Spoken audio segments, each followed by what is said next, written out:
সমস্ত হারাম জিনিস পরিহার করার জন্য আল্লাহ আমাদেরকে তৌফিক দান করুন। হারাম এবং গুনাহ পরিহার করাটাই হলো বড় ইবাদত। ক্বালা রাসূলুল্লাহ সাল্লাল্লাহু আলাইহি ওয়াসাল্লাম ইত্তাকিল মাহারিমা তাকুন আবাদান নাস। নবীজি বলেন, আমার উম্মত, আমার সাহাবী, সমস্ত হারাম কাজ, গুনার কাজ তুমি ছেড়ে দাও, তাইলে তুমি সবচেয়ে বড় আবেদ মানুষ হতে পারবে। ইত্তাকিল মাহারিমা তাকুন আবাদান নাস। তাহলে এক নম্বর কথা হলো, আমাদেরকে হালাল উপার্জন করতে হবে, হালাল খানা খেতে হবে, হারাম উপার্জন পরিহার করতে হবে, হারাম খানা পিনা পরিহার করতে হবে। উপার্জন ছাড়া হারাম জিনিস ফ্রি এমনি পেলেও এটাকে গ্রহণ করা যাবে না, এটাকে পেটে ঢুকানো যাবে না, যেহেতু আমরা ইমানদার। চুষে কমরাম পাকেদারি আজ হারাম, চুষে কমরাম পাকেদারি আজ হারাম, মর্দ ইমানদার বাসি ওয়াসসালাম। এটা এক নম্বর কথা। এই কথা যে পরিপূর্ণ মানবে, সেই দ্বীনের অনেক অংশ মানল। এরপরে দুই নম্বর কথা হলো, আল্লাহ বলতেছেন ওয়ামালু সালিহা, নবী রাসূল খানা, হালাল খানা খাওয়ার পরে ইবাদত করো, নেক আমল করো। এই জন্য আমাদের দায়িত্ব হলো দুই নম্বরে, জরুরি ইবাদত যেগুলো আছে, জরুরি ইবাদত যেগুলো ফরজ, ওয়াজিব এবং জরুরি, ওই ইবাদত সবগুলো ঠিকভাবে সঠিকভাবে পালন করা। কোন একটা জরুরি ইবাদত ছেড়ে দেওয়া যাবে না। নফল মুস্তাহাব আপনি পারলে করেন, না পারলে না করেন, অসুবিধা নেই। নফল মুস্তাহাব না করার কারণে কোন মানুষ দোজখে যাবে না, কোন মানুষ আল্লাহর আযাব পাবে না, ভোগ করতে হবে না তাকে নফল মুস্তাহাব না করলে।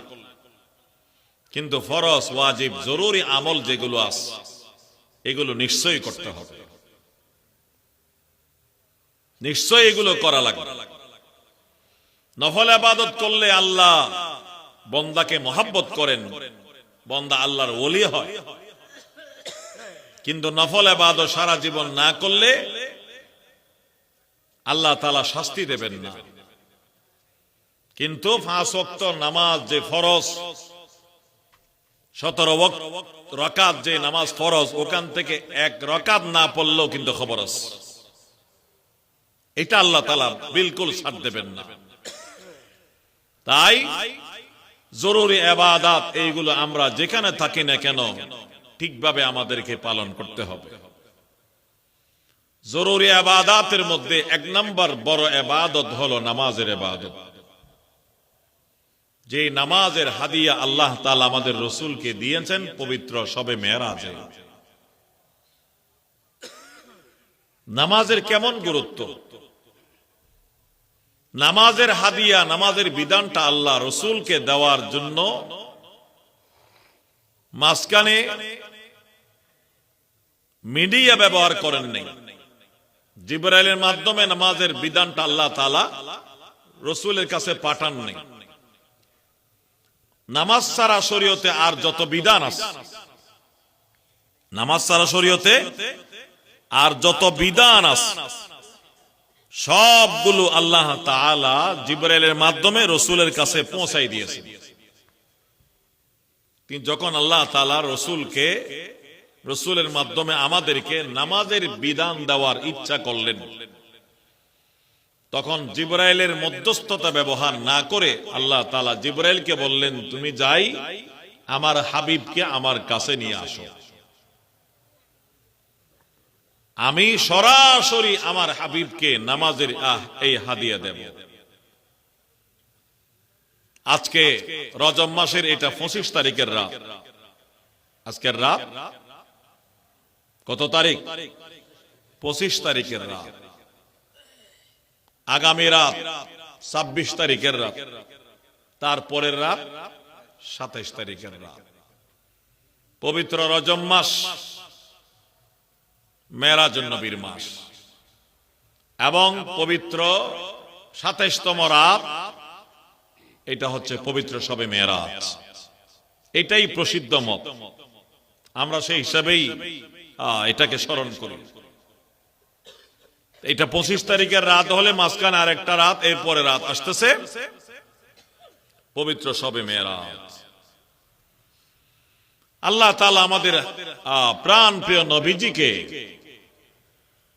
শবে মেরাজে আরশে আজিমে নিয়ে আল্লাহ তাআলা নামাজের এই বিধানটা দিয়েছেন।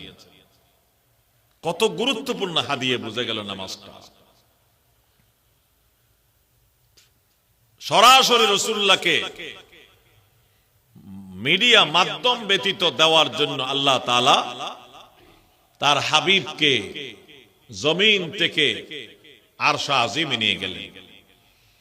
দাআহুর রাব্বুনা ওয়াল আরশি লাইলান ওয়া তাহতু মাকাম জিবরিল আল আমিনি আকে আমত নো ফলক মেরাজেউ আম্বিয়াউ আউলিয়া মুহতাজেউ আম্বিয়াউ আউলিয়া মুহতাজেউ।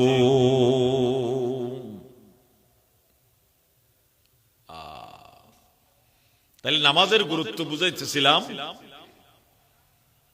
নামাজের হাদিয়া আল্লাহ তাআলা জমিনে রাসূলকে দেন নাই, কোথায় দিয়েছেন? আরশে আজিম।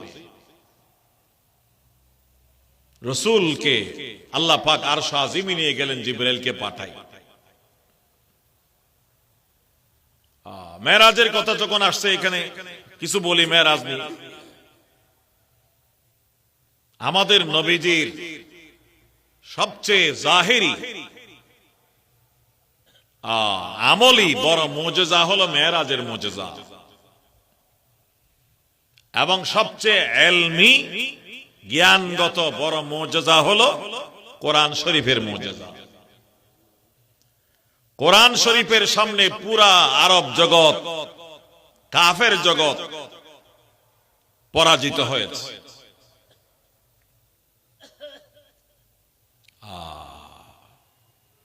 কোরআন শরীফের কারণে মানুষ, আরবের মানুষ এই কথা জানতে এবং স্বীকার করতে বাধ্য হয়েছেন যে মুহাম্মদ সাল্লাল্লাহু আলাইহি ওয়াসাল্লাম নিশ্চয় আল্লাহর রাসূল। এই কোরআন আল্লাহর কালাম, এটা মানুষের কালাম নয়। আল্লাহর কালাম যার জবান থেকে বের হয় তিনি হয়ে থাকেন আল্লাহর নবী, আল্লাহর রাসূল।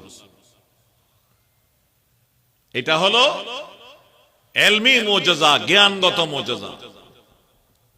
আর মেরাজ হলো জাহিরি এবং আমলি মুজিজা, এবং এটা আমলি মুজিজার মধ্যে সবচেয়ে বড় মুজিজা। আমাদের রাসূলের আরো বড় বড় মুজিজা আছে।